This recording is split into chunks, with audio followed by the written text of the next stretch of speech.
Hey guys, welcome back to another episode of the Music Den. I'm your host, Armando Venditti. Hoping you guys are having a good day and above all else, that you are looking after yourselves and one another. Ladies and gentlemen, again, before I introduce the topic of this fantastic episode that you're about to watch, I want to welcome back to the channel Mr. Jim Bricker. How's it going? Jim? I'm doing okay now. I'm feeling a lot of pressure to make sure that we have a fantastic episode. Thanks, Armando. Of course we Thanks for will. the pressure, brother. No problem. Anytime, anytime. And the one and only Ken Cheshire. How's it going, Ken? Going well. I'm glad to be here and talk about some good music and maybe not so good music. We'll Oh, see. I can Oh, We'll guarantee see. that. We'll see. You never know. I can guarantee that. Ladies and gentlemen, we are back with album anniversaries, our top five for 75. Now, in this episode, we are going to be focusing on this list. We had six albums that were released in February of 1975, but we have decided to focus on five of these albums that were released in 1975. But we are going to pay attention to the elephant in the room. We are going to give special honorable mention to Led Zeppelin's Physical Graffiti, which was released on February 24th, 1975. Now, the reason why we decided to, I guess, relegate Physical Graffiti to an honorable mention is that we all love Led Zeppelin. Okay, they appear, excuse me, they appear on lists every day, every week, every month, every year. We just thought we'd give Physical Graffiti a bit of a break. Okay, and we've talked about Led Zeppelin quite a bit on this channel recently and over the past few months. So to get that out of the way, give special mention to Physical Graffiti, and now we're going to move on. Now, the list that we have here. uh, Well, can I do an insert really quick? Because I don't yeah, think these are like our top albums that were released in February of 75. I think it just happens to be a handy little list of a yes. few albums that were mentioned, because I think there are some of these that are going to be pretty, great to meh to What were what? they You know, thinking? exactly. Yeah. No, that's fine. That's fine. A couple of these I've never heard of before. So, Yeah. um, so what we'll do is, like I said before, my mama brought me up right. So Jim and Ken are going to give their opinions on these albums, and I'm going to chime in last. So we are starting with Ronnie Lane's Slim Chance, uh, released sometime in February of 1975. This is one of the two albums I believe on the list that I have never heard of before. So I will pass the virtual mic over to Jim, and he can give his view of this album. Jim. Sure. Okay. Yeah, this was a first listen for me as well, as were most of the albums that we're going to talk about today. Um, just a tiny bit of background. This is actually Ronnie Lane's second solo album after he left the Faces. The title is a homage to his quote unquote perceived chances of commercial success. Um, um, and this album is, I think, kind of lives up to that. It's a very folksy roots rock and blues kind of record. Um, to me, it's kind of the tagline that I would put on it is like the Notting Hillbillies or Traveling Wilburys of the 70s. Um, some of these songs are, originals. Some are covers. Um, it's okay, but I'll call it like a fun trifle. There's like nothing about it to me that screams like, wow, this was such a fun record, or this was just so well done. Um, you could hear sort of just kind of that fun spirit that sort of permeates Notting Hillbillies and Traveling Wilburys. You don't get that here. And it just kind of seems almost just sort of like a folksy roots rock blues retread in a lot of ways to me. You know, it's interesting and of its time, but I think if folks haven't heard it, unless you're like really into the Faces, I think this one is kind of in the in the category of smash or pass. I think this album would be a pass for me. Okay. All right. Ken. Yeah, this is very what I consider Dylan-esque, especially not just instrumentation wise, but with his voice too. I immediately kind of got a flavor of Dylan and that timbre of Ronnie Lane's voice. However, instrumentally, it's a bit more broad than Dylan. There's a lot of fiddle, mandolin, accordion. Um, and actually, what drew my ear most, there's some really interesting and good bass lines on some of these songs. I didn't take note of who the bass player was, but yeah, he was doing his thing.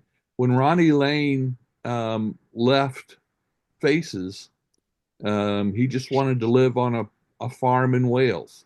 And I could easily see them playing this music or recording it, in a barn. It's just um, that kind of hometown, just kind of jam, have a good time music. For what it is and whatever subgenre you want to uh, tag this, it's very good. Not really quite my wheelhouse, but um, there's some fun to be had in this album. I had only really, I mean, I knew Ronnie Lane was part of Faces and Small Faces, but I didn't really know him very much until I bought the album he did with Pete Townsend, Rough Mix. And that was my first real taste of him specifically as an artist. And I still love that album. Um, so yeah, Lane seems like he was probably um, just a regular old country boy, you know. Um, I'm amazed how Europeans can do folk rock. Because I always think of folk rock as being an American idiom. I know it's not Mhm. solely, but Yeah. I'm just amazed at how they, can do it so well. Just like the British, the best guitarists that can do blues so well. And but anyway, there it is. Like I said, the instrumentation is very interesting. The bass lines are really nice. So yeah, it's a good listen, but probably not a one that's going to be revisited very often for me. But it was good to listen to. Okay. My take on this album, no, I couldn't I couldn't get behind it.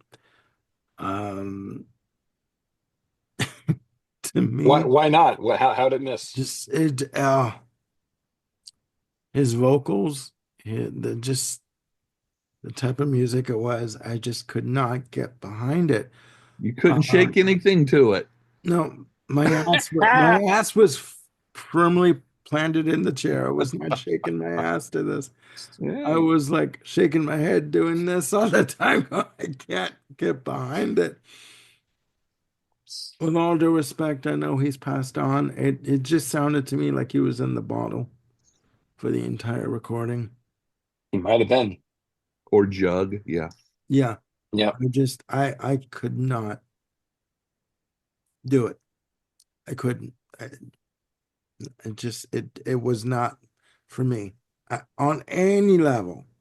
Why not? Um, I just No. That's Yeah, the polite way to put it, but I mean, and that's the thing about this list too that I find that that's interesting. It's you're not gonna like everything that you hear. You know what I mean? And if you did, this be it'd be true. boring. It'd be boring if you Yep. did. It's like, oh, but this is wonderful. This was not wonderful. It's not in any shape, form, or fashion. So very short and sweet and to the point. There Not you my go. cup of tea. So Very, very fine. I guess one comment I will insert to respond to Ken there is that, in the UK, and Ireland, there's certainly a rich tradition of folk music that they kind of draw from there. I mean, the first ones that kind of come to mind are like Fairport Convention and early Tull kind of, I think, they take certain themes and sort of run with it, from some of the early folk music. But yeah, I mean, I think they've got their own rich tradition there. But yeah, Right. they certainly, like American blues, they had their a great capacity to kind of absorb and transform. So Yeah. Mhm. Mhm. well, for me, I just think that I think one of the bases of music is influence. People, I mean, musicians f all around the world draw from one source or another, right? So hmm I think that's the basis of all music. So once you understand or know that, then I think you're good to go with whatever music you want to listen to. If you're open to that idea, then I think you're fine. But hmm all right, Sure. ladies and gentlemen, we must carry on. Our second album on this list, um, also released sometime in February of 1975. We don't know the exact date. We are talking about Kansas and their second release, Song for America, released through Kirshner/Sony or CBS Music with a playing time of 45 minutes and 8 seconds. Um, you know, Kansas progressive rock band from the US. Uh, Fantastic musicianship on this album, but I will hold back my opinion for now. Over to Jim with his thoughts. Yeah. So to me, Song for America was a pleasant surprise. This was another first listen for me. Obviously, I was familiar with Kansas, but had never listened to Song for America before. Um, you're right. There is some impeccable musicianship going on here. And, yeah, they have one foot firmly in Prague, but yet there's some songs on here that sound like southern tinged cock rock. I mean, it's just kind of like, huh, interesting that they would, lead off with like Down the Road, for example. To me, it's kind of, somewhere between, oh, I don't know, Zeppelin and Bad Company and Styx. Doesn't quite have that Kansas sound to it. However, when you get to Song for America and Lamplight Symphony, um, to me, that's where kind of like the real Kansas starts to emerge for me. Yeah, It's you can. I mean, I'm most familiar with Point of No Return. I'm, less familiar with Left Overture, but certainly I know Carry On Wayward Son. And to me, the raw materials for those things can definitely be found in what's here on the title song on Lamplight Symphony. Um, side two has kind of a proggy blues, Lonely Street. To me, is kind of reminiscent of Down the Road. It's got that more southern tinge to it. yeah, What's interesting to me about the last two songs on the album, um, The Devil Game and In Comudro, Hymn to the Atman, um, it's this weird lyrical juxtaposition yeah, of kind of like Christian themes and then Hindu Middle Eastern religion themes across the two tracks. yeah. So that's a curious combination. Um, But again, in terms of what's happening musically, I think, this is some pretty tasty prog, I gotta say. Yeah. You know, you know, I kind of lambasted, not lambasted. Calm down, Jim. A band called Sound of Contact had an album that we talked about a couple of weeks ago, Yeah. and I said, I kind of hold this against it, that it doesn't have, any odd time signatures in it. You don't have to worry about that with Kansas. You've Too got many songs odd that time kind of, signatures? what's that? Too many odd time signatures with Kansas? Is that what it No, not too many. I mean, it's Okay. it's it's it's got Yeah. just enough to make it, Sorry. proggy in Okay. there. No problem. Just in terms of how things are broken down into different sections, the odd time meters, the great soloing that's going on. I mean, the whole album, it just from an audio standpoint, it sounds great. I mean, I really like, how things were mixed and engineered. Fantastic to listen to. Um, I will happily revisit this album. To me, this is a pretty tasty standout from '75. Okay. Okay. Interesting. All right. Ken, your take on? I love this album. I always have. Um, Kansas is the second prog band I ever got into as a kid. Um, I think Down the Road is such a great opening track. Um, and I think this is the first band I ever heard, rock band, that incorporated violin. My memory is not what it used to be, but I think Okay. it is, which of course, if you're not used to hearing that in rock music, it definitely gets your attention. Um, Steve Walsh is one of my favorite rock singers. I don't think he's gotten enough um, acknowledgement. He's got that strong tenor voice without having a shrill, hard tone to it. It's very full toned, um, very very expressive. Yeah. I just love it. And Dave Hope on bass is just unbelievable. Um, and Jim, this album probably didn't originally sound this good at the beginning because at some point they did go and clean it up.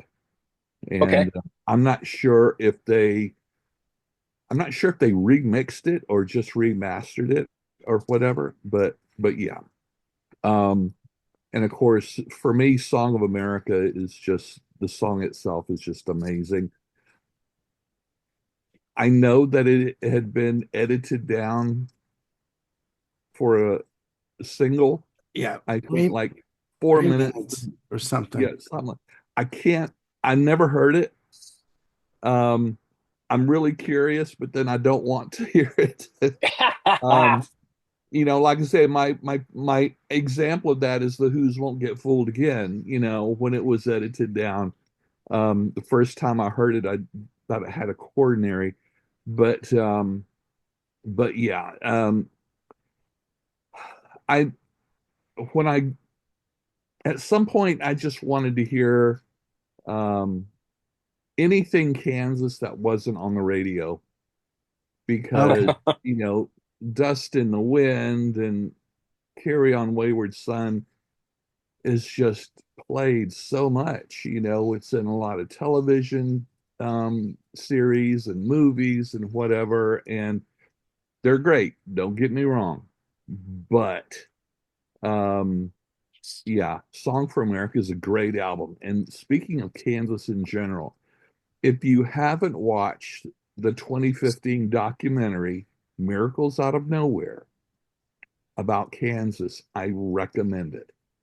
If you like Kansas or just curious, Miracles Out of Nowhere from 1915, I mean 2015, a great That would doc. be a miracle, sir. I know, wouldn't it? Uh, Darn miracle. My God. Okay. that time machine really kept. Um, There you go. um, I'm not sure if it's streaming somewhere, but anybody that knows how to dig on the internet can find it. I thoroughly enjoy it. It's a great documentary. Mhm. I love Nice. documentaries on bands and artists I like, and What's even it some what's it I called don't. again? Miracles Out of Nowhere? Miracles out of nowhere. Okay, I'll look it up. Which is a title from a song from which album?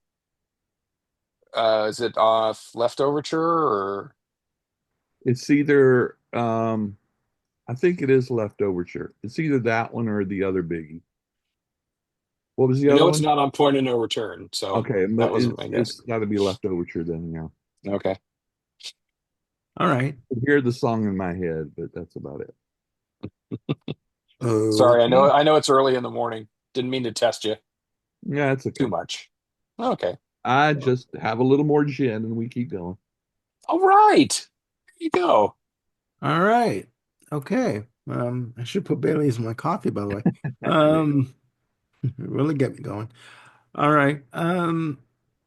Now this album to me is interesting. I have this album. I went on a buying kick, big surprise, a couple of years, about 3 years ago, longer, I should say. I bought the first album. I bought this album. I bought Mask.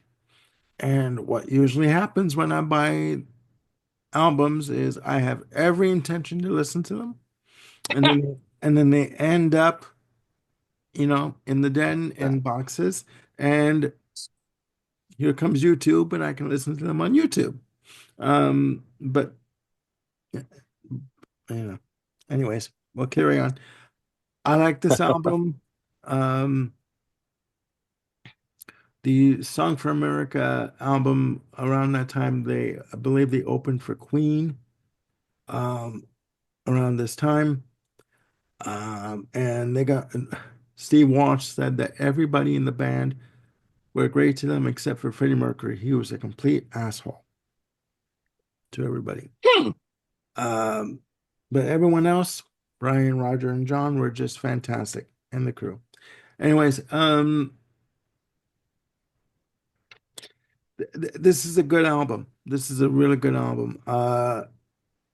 Down the road, as an opener, very un-Kansas-like in terms of, you Mhm. think, they would open with a big prog epic number, and this is more of like a boogie blues kind of a track. Well, Uh, also Walsh isn't singing that track. no, it's That also Robbie. It's that Robbie also makes Stein. that. I think so. Yeah, Well, sorry, what was his last name? Stein. I think Steinhardt? it's. S- I don't know. Steinhardt, I believe. Yeah, Yeah. he's singing on this, and passed away a few years back. Um, Song for America. Where's my camera? Listen, and I'm talking to out there. I'm looking at anyone out there who is in the music business or works for a record company, um, that wants to edit down songs. You're an asshole. I'm sorry. You take a song that is 10 minutes plus and you edit it down to 3 minutes and change. How in the hell can you get the essence of a song in only 3 minutes and change when the full track is 10 minutes and 3 seconds? That's not It that's not a priority to them. it doesn't work. Electra did that with two songs from Queen, It's Late from News of the World, and Liar, and both songs bombed on the charts because of it. So it doesn't work. Otherwise, moving on, Lamplight and Symphony for me, the keyboard work I have in my notes, very Genesis-esque. Yep. I can hear Mhm. Tony Banks doing these passages. Fantastic, amazing. Moving on to side two, Lonely Street. I mean, in my notes, it's very much a blues number, Hmm. this piece, Mhm. and great bass on it. And as I scroll down here, forgive me, um, the Devil Game for me, a great guitar, very intricate synths, and again, Jim mentioned the name of the last track. Inca Staying away from Mundo, that, are you? Inca Mundo, you know, classic prog. Who says that that prog music can only be done by the British? Yep. Do you know what I mean? There's no rule that says that. And I think it's a great album. They were off to a good start. I mean, the first album was all right, but I think this is where they start to get their legs musically, and they're off and running after that, right? I also Yep. have Left Overture and Point of No Return on vinyl about years ago at Monster Records in Toronto. So I have a fair bit of Kansas. But yeah, no, good album, really good album. And I will be listening to it more, actually. Yeah, I'd say Cool. anyone that is only familiar with Kansas from their top 40 hits, check this out. It's on all streaming services. I Yep. recommend it. Yeah, I would recommend it. And just a little side note, a little mini tangent, big surprise for this show. Um, Speaking of other countries that have prog artists, have you two ever heard of a group called Harmonium? Yes. Heard of them, but don't know. I wouldn't know a song of theirs if I stepped in it. We'll Step talk. in it. We'll talk. Okay. All right. Um, this could be another bit of information or segment for a buried treasures episode. So we'll talk off camera. I promise. We also might have to do an episode of, edited down for single release and talk about some of the abominations that are there, and also talk about some that are pseudo successful. I have one in mind. Got it. Got it. Okay. All Okay. right. I've even got the title for that episode. All right. Um, Does it have ass and no, hole in the title? Okay. no, That's how you no, that's how you referred to it earlier, so no, no. But we must okay. carry on, ladies and gentlemen. Our next album on the list is uh, Rush and Fly By Night. According to the notes, released February 14th, 1975, through Mercury in the US and through Anthem Records in Canada. Has a playing time of 37 minutes and 38 seconds. Rush's second release. First with the professor. Yes, the the word was they had released the debut album, self-titled, through Moon Records, and yeah, I should give you a bit of background. They released the self-titled through Moon Records. A radio station in Detroit picked up the album, started playing it, and word started to get around about this band from Toronto named Rush, and they quickly were noticed um, by an A&R guy from Mercury Records. They got signed. At that same time, the original drummer, John Rutsey, who was dealing with issues of diabetes, and not, from what I heard, he was not looking after himself health-wise. It was deemed, there were two stories. One was that he started to move away from what Geddy Lee and Alex Lifeson wanted to do musically, i.e., the prog type of music that they want to get into, because, it's got to be said, um, Geddy Lee idolized Chris Squire from Yes, and, you know, other bands like, Gentle Giant, etc. And John Rutsey wanted to stay in pretty much rock and blues, that kind of format. Mm. So depending on which story you believe, you can go with whatever story you want to believe. Now they quickly got the deals. There were rumblings of a deal with Mercury that was gonna be happening.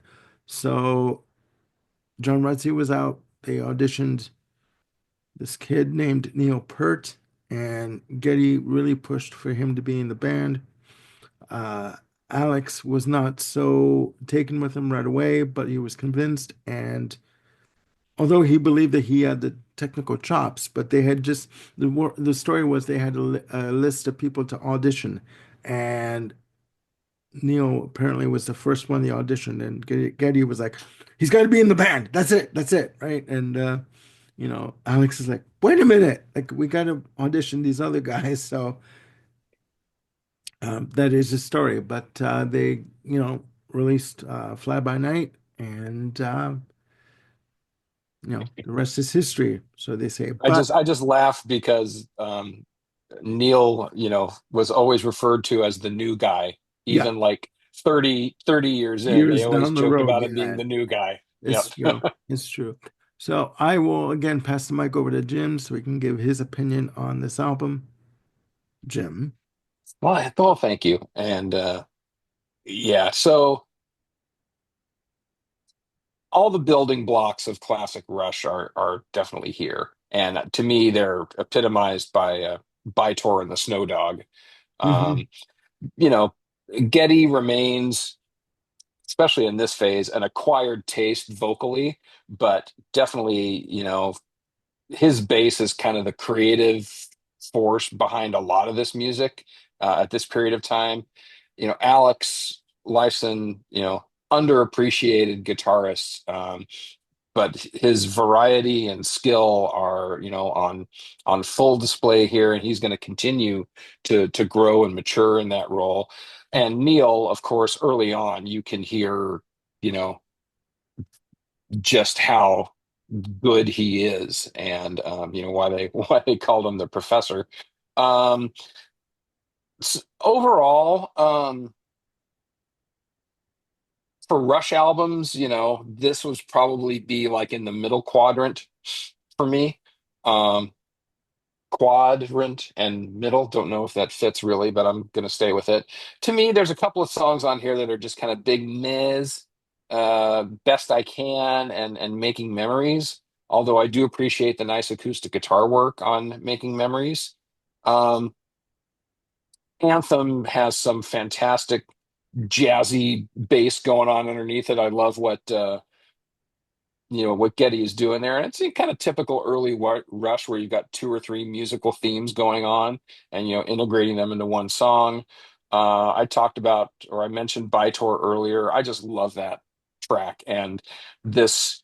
Um, I don't know what to call it musically.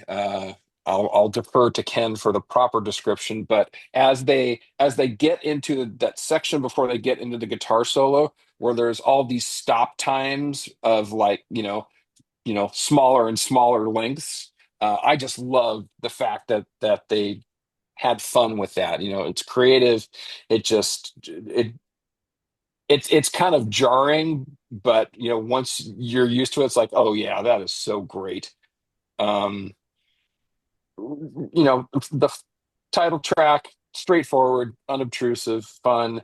Um, Rivendell, ultimately forgettable, but I just like the color and the timbre of that song. But I would never put it on a Rush Greatest Hits CD.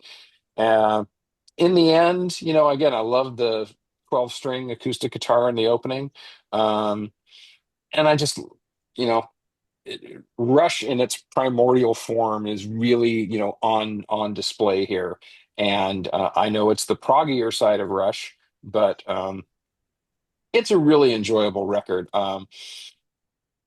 I would probably seek out pieces of it, like Anthem and Bytor and Fly By Night, kind of the hits from the album. Um, but overall, it's a smash. Okay. All right. I salute you, Canada.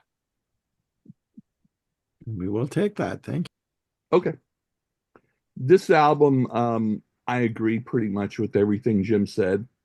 I haven't really acquired um, the voices on this. Geddy Lee is, um, he's got incredible range. He's incredibly melodic, but the timbre of his voice is not quite as broad and full as a lot of other, high tenor voices. Um, sometimes Rush's music, when all three are just, playing at 11, can feel a little bit too busy for me. But the fact that these songs are not that long, that's okay. I can I don't mind shorter prog songs. It just depends on how they do it. This was the first Rush album I ever heard. Um, I never heard it on the radio until much later, just because growing up in hillbilly country, it just we didn't have radio stations that played stuff like this, but friends of mine had it, so that's how I heard it. But yeah, incredible musicianship, really setting the pace of what's going to come later. Um, it is one of my top Rush albums. Not the top, but right up there at the top. So yeah, good album. All right. Yeah. Interesting. Okay. Um, my take on the album, I do like it. I do see that looking back on it, I can see where they're going. I don't think that they've hit their stride just yet. I do believe that they would hit their stride with Caress of Steel. I do like Caress of Steel quite a bit. Mm. Anthem is still played on classic FM rock radio today, along with Fly By Night. Uh, you know, between beneath and beneath, between and behind, sorry, would appear on um, exit stage left. Um, would also be on. I do believe it's on All the World's Stage. Um, Bytone the Snow Dog. The band doesn't even know what that song is about. Okay, I'm sorry. It's Now, about 9 minutes, if I recall correctly. 8 minutes and 37 seconds. Hey, let's round up. Give me that one. It's okay. We'll round it up to 9 minutes. All right, thank you. I do believe that they're on their way.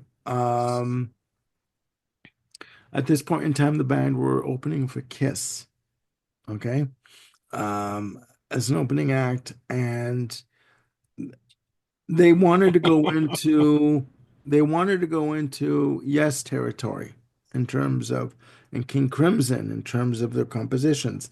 Did they Yeah. accomplish that? No, I don't think they did. I think that this is a good stepping stone. But you got to remember too, this was also at a time where record companies would give you, as an artist, the opportunity to find your sound and your style. You were given 2 or 3 albums to sort of hone your musical chops and your style and develop a sound. These days, an album like this would die on the charts. You wouldn't be given a second or a third chance after an album like this, or even after an album like Rest of Steel. So I think that uh, it's good. I mean, Anthem again, a staple on rock radio, along with Fly By Night. Um, Rivendell, I believe what Jim said. You know, it's there. It's like, nah, it's all right. It's good, but it's okay. Um, Overall, I don't think Rush with this album had arrived just yet. Right? I mean, it's a good start once they go into this area of, you know, prog rock, but I don't believe that it's their statement yet in terms of them as a band. Um, but you know what? Everything is a learning process, and this was a learning curve for them. I do believe that they were excited for this album because of the fact that you had a new member of the band who would take over the lyrics for the group and would go into this sort of Ayn Rand uh, area in terms of the lyrical content, which is what they wanted to do, you know. So I think they were on their way, but not quite yet. So, ladies and gentlemen, technical difficulties and all, we must move on. Um, are audible or timeout? No, not an audible. I would like to request that I try to frame up our next selection. Please do. Okay. Let me introduce it though. Released February 21st, 1975. We have Slap Happy and Henry Cow with Desperate Straits.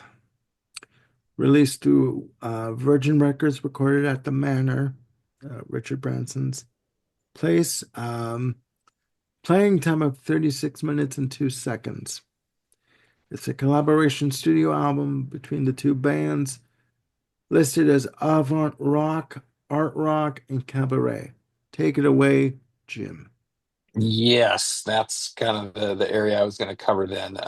Henry Cow was sort of known for their avant rock, avant-garde music, and Slap Happy had kind of this weird nostalgic pop that sort of gave things sort of a cabaret feel. Uh, Also kind of in the territory of Paul McCartney's granny music. Um, However, they came from Germany, and their take on cabaret and granny music sort of had that sort of feel to it. Um, this is one unique record. I tell That's you one way to what, put it. that exactly. This was a new listen for me. I had heard of Henry Cow. I have, heard one of their albums. I'm like, okay, it's kind of intriguing if I got to be in that mood. And this one sort of came up in the research for albums released that were 50 years old. And I'm like, okay, Henry Cow and some other band, let's give it a listen. And we did. So, and we did, and we did, and I really don't know what to say about this record except it is utterly unique. And if folks wanted to kind of dip in and see if it's worth more of their time, there's like three tracks I would recommend. And even these titles just sort of give you an idea of where this album is going. Some questions about hats. A worm is at work, and apes in capes. Um, I don't know if these are the best songs on the record, but to me, they kind of speak to just how unique this whole album is. And like, Armando was saying, it's like, avant-garde rock mixed with cabaret. There's a quote that I found in the giant encyclopedia in the sky that said this album is light on the art school angst and heavy on the playfulness. Having said that, wow. You really got to be in I don't know, some kind of like Effed up mood. absinthe-addled stupor. Yeah, I mean, you had Sorry. to hit that. That's okay. An effed up mood, you have to be heavy on the, slamming down the absinthe to really sort of get this and really appreciate it. Um, it's interesting just to say that you've listened to it. And I think that it's rewarding in the fact that one can know that such music exists. However, this would not be something that I would return to. There is another collaboration album that they did in 75, um, that I'd be interested to hear to see if it's like the exact same sort of amalgam. Um, but I don't know if Ken or Armando will allow me that pleasure, that we can at least talk about it on air, as it were. But yeah, I've said enough. I really want to hear what Ken and Armando think about this. Well, no one does angst like the Germans. You know, no, I'm Yeah, serious. yeah, Um, exactly. you look at in classical music, German Lieder,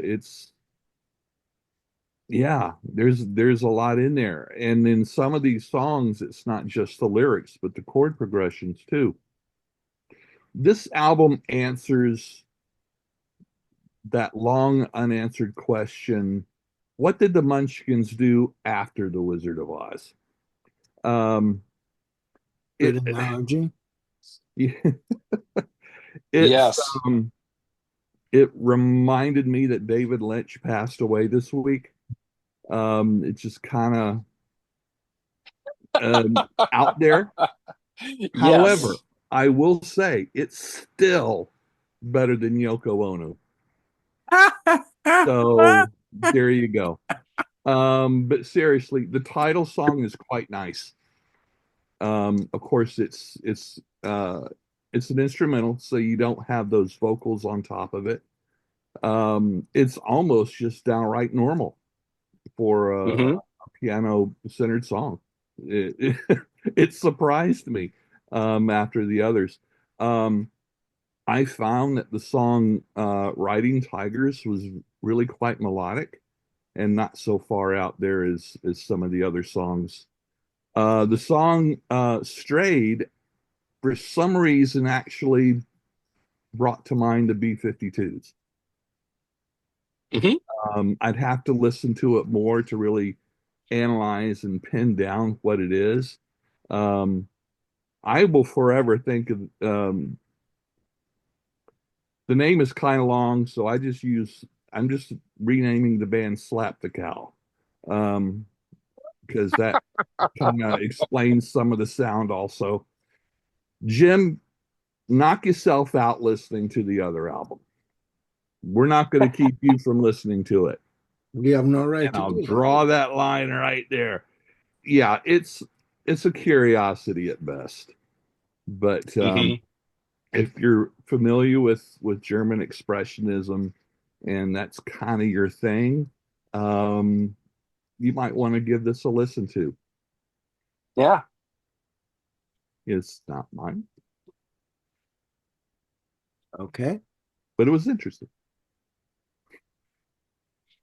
It was interesting in the fact that now I know what not to listen to. Okay. Um, I started to listen to this a couple of nights back when Bob, like after dinner, and her vocals that came in on the first track, it was just like I turned it off because I thought Bob's gonna think someone's having a fit or someone is killing a cat or something. I could not get behind this album whatsoever. Yep. Um, musically, vocally, the only two tracks on the album that work for me on the album are the two instrument. There were two instrumentals on this album, and those are the only tracks that work for me. Where's my camera? What were you thinking? And I'm talking to the people, and you're probably watching, maybe, but what were you thinking doing this effing album?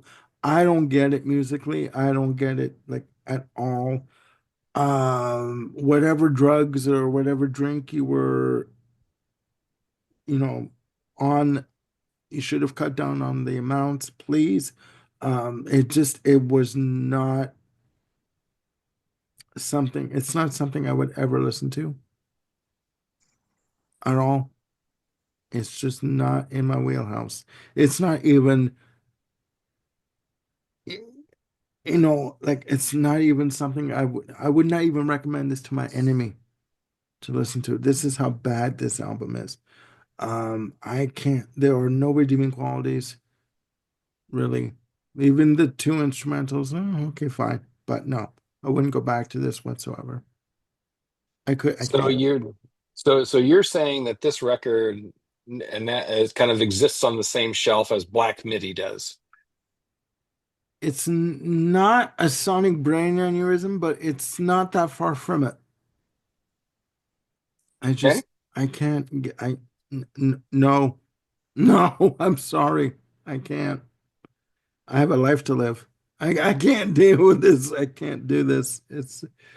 Yeah, no. Well, I thank the good Lord that I listened to this during the daylight and not at night right before bed. I'm I'm sure I would have had nightmares. Yeah, it's that kind of fuel. Yeah. Yeah. It is interesting though to kind of know that in 75, that this kind of album exists. It's somewhat ahead of its time, but also because of all the cabaret stuff, it's very much harkening back to an older nostalgic place as well. Um, I'm not an apologist for this record, and I'm not saying everyone should go out and listen to it unless you're musically adventurous and just sort of like to listen to things to sort of broaden your palate. Um, yeah, not everything can be a diamond. No, no. And if this is what I'll do, Jim. If you would love to listen to this album, we can do an episode where you talk You about mean you this mean album. you mean their second album from 75? Yes, we can talk about the second album from 75. Go ahead and listen to it. We can do an episode and you can give us your full view on the second album. Challenge heard. Okay. I would say that this would be a good album to take an MP3 from one of the songs and use it as your alarm tone on your phone. All right. Yeah. Probably not going to sleep through that. Oh my God. No, No, the lilting tones of Dagmar Krause will rocket you out of your slumber. you will you will definitely you'll definitely wake up once you hear that as a ringtone for like to wake you up in the morning. I swear to God. Yeah, I'm personally not surprised that there's stuff like this out there. About a year ago, Jim and I did spent a month on X, inviting people to submit their favorite prog albums, and there was a lot of Polish and European Mhm. stuff that to me was just absolutely unlistenable. Not past the first 15 minutes. I mean, there's just a lot of odd and dark stuff out there. Yeah. So Yeah. slap the cow. Yeah, It takes all kinds. It takes all it kinds. does. All right, ladies and gentlemen, we must continue. We have the final selection on our list. We have Alice Cooper with Welcome to My Nightmare, Yeah. released February 28th, 1975. Now, there's a bit of a history with this album. Um, this was at a point in the band's career where the original band split. They released the album Muscle of Love, which didn't do as well as Billion Dollar Babies and the albums before School's Out, etc. And they reached a crossroads in the band where the band didn't want to work with Bob Ezrin anymore.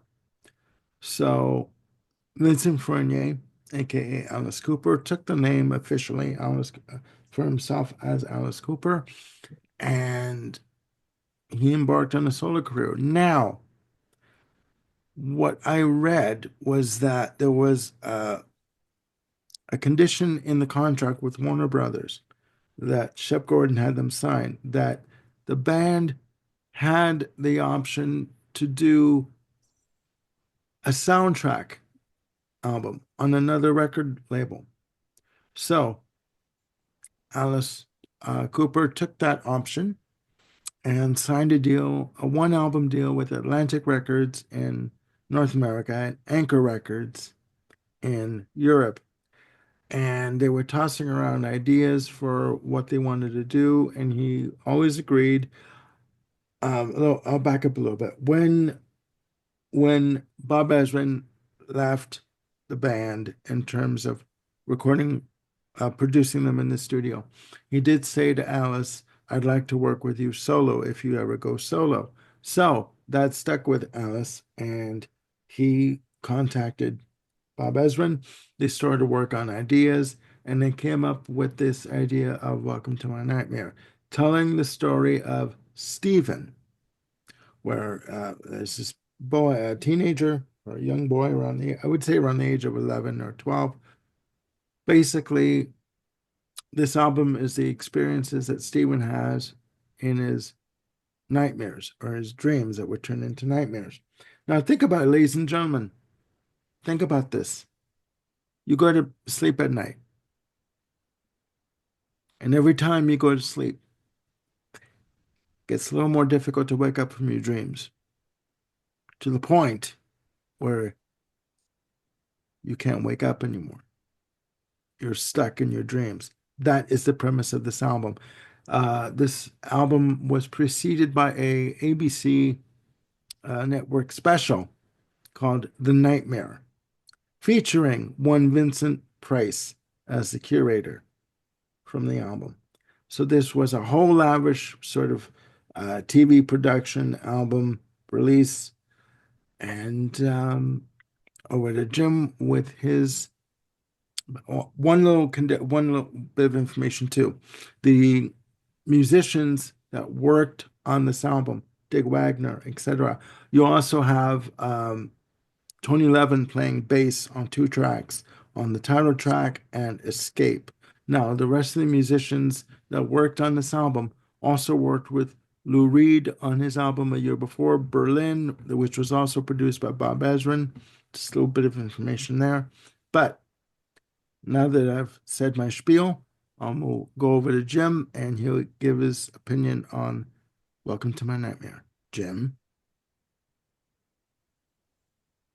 I think it's easier for me to talk about the Slap the Cow album than it is Welcome to My Nightmare. Um, and I think it comes down to the fact that there's a little of this that goes a long way. And I don't know. So let me rewind to get into that. This is another album that was just brand new to me. Obviously, I was aware of Alice Cooper, but I've never sat down and listened to Welcome to My Nightmare. Track one comes on, and I find myself liking it more than I thought I would. There was kind of a gentle funk to it, and I think, some of the horns, really helped with that. Number two is, Vincent Price, which is a nice bit of color to the record. Um, Track three, I found that things were beginning to go over the top for me. More bombastic, glam rockish, and kind of got into the last track, "Only Women Bleed," and I was like, huh, what am I making of this whole thing? And I can't really say what it is that kind of stopped me in my tracks about this record. I don't know if it's Bob Ezrin's production. I don't know if it's just the compositions. Um, it just kind of felt like, again, a little goes a long way. And as I listened to the rest of it, again, I couldn't. It's kind of like Queen for me a little bit, in that it was hard for me to find a point of entry that I could really sort of grab onto and say, okay, I can appreciate this for this, that, and the other thing. Um, Unlike Queen, I couldn't really find a track on this album that I could really sort of latch onto and just say, oh yeah, like when we talked about Night at the Opera, "You're My Best Friend" is just, it's a perfect pop song. In here, I just kind of found it meandering and didn't really hook anywhere for me. I get why people like it. I think what it does pretty well. It just, to me, seems overdone, maybe. I don't know. Um, am I floundering here? No? Continue, my good man. That's that period. Okay. All right. Dead stop. Perfect. All right. Ken. I'm amazed. The one song that I'm most familiar with on this album is Only Women Bleed. I was and having not listened to this album for 35, 40 years, I was amazed at how much of that song was still up in my memory. You know, the chord progressions, just the structure. So that when something like that happens, it always gets my attention. Um, this album definitely feels like 1975, but not in a bad way. Um, Okay, good I stuff. think it's a set of well-crafted and well-executed songs. I think much of it fits um, that soundtrack mode in that it is somewhat cabaret vaudeville, you know, in Yeah. its structure. You know, it like I say, it's a somewhat of a it's at least a themed album. Hmm. Mm. I like Cooper's vocals, except when he gets into that real gravelly, you know, when he's just singing normally. I really do find it works very well. It's just when he starts to push it and gets that gravelly sound. To me, it sounds like a precursor to what I call growl rock, you know, that Okay. goes on now. Trying to sound edgy. Um, I was amazed to be reminded how much there are, um, like orchestra and Yeah. stuff like that, The Hmm. orchestrations. Yeah. subtly in the background and whatever. Um, and I don't know, it's like I said, it's been 40 years since I listened to the album, and um, I guess my memory of it is just faulty because it was actually a little better than what I, Mhm. remember it being. Having said that, I'm probably not going to listen to it again unless there's a need to. Um, Okay. I think within the context of the time it was released, um, it was I think a very, very good album, but it just hasn't weathered well with me. So, but props to Cooper. Okay. My view of the album. Now, first of all, this is a concept album, um, dealing with the character of Stephen.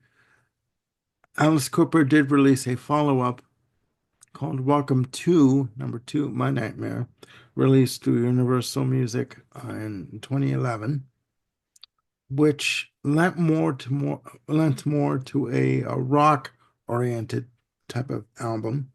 There isn't that much different in terms of different styles of music on Welcome to My Nightmare. Also features Vince Gill on a few tracks on guitar on Welcome to My Nightmare, which he does fantastic. As a concept, I like the idea, in terms of, the storyboard of it. What if you couldn't wake up from your dreams? What then? You know? Um, I like the title track. I think sonically, the title track is the best track on the album in terms of the drums, in terms of the bass, featuring 2011, and the horns. It said in the notes that I read that the title track has a bit of a disco tinge to it. I don't hear disco on Welcome to My Nightmare. I hear more of a jazz oriented kind of a feel to Mm. it. Um, the rest of the album in Devil's Food, okay. I gotta tell you, instead of going through it track by track, I'll pick out certain tracks that really to me don't fit. Um, some folks, like the vaudeville cabaret kind of feel to it. I don't understand it. Um, Only Women Bleed is one of the main standout singles from the album. Um, I get the sentiment. I don't understand why it was included in the special. If you ever watch the special, there is a DVD of it that you can get. Um, I have it. It's actually great. I always watch it around Halloween. Uh, but Department of Youth, okay, one of the singles from the album. All right. Cold Ethel. Do I really need to hear a song by Necrophilia? Do I really need to hear? You know, now we get into songs like Years Ago, Stephen, The Awakening, and Escape. Years Ago and Stephen, I think that they're fantastic. I think that tie into the idea of the whole concept of not being able to wake up from the dream. What's going to happen to me? Am I going to die? Listen to Welcome to My Nightmare, the sequel, to find that out.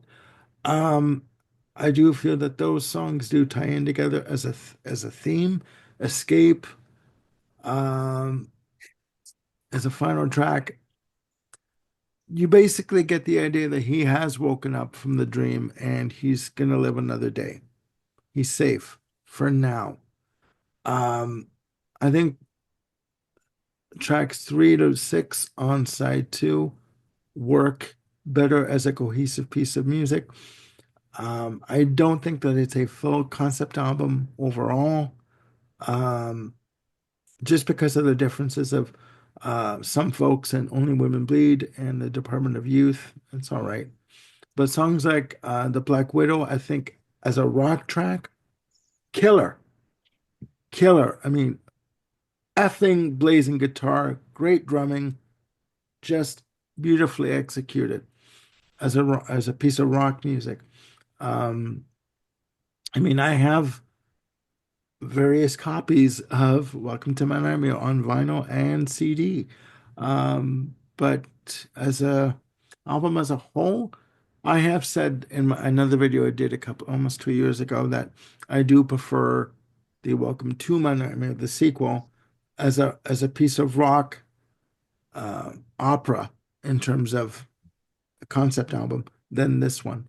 Even though this one, Welcome to My Nightmare, sold well and it did, you know, in terms of longevity over the years, it is considered a classic, and I get that, but I just I don't think it works well overall as a quote unquote concept album from start to finish. Do you know what I mean? You have the Mhm. divergence of some folks and Only Women Bleed and Department of Youth and Cold Ethel.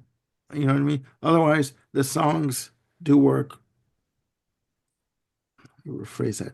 They do work better. Some songs work better as standalone tracks, not Sure. as a concept album idea.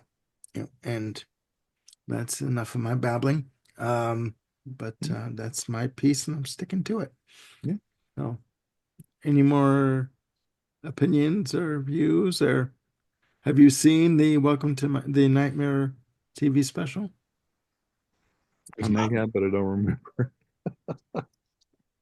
Yeah, it's on DVD.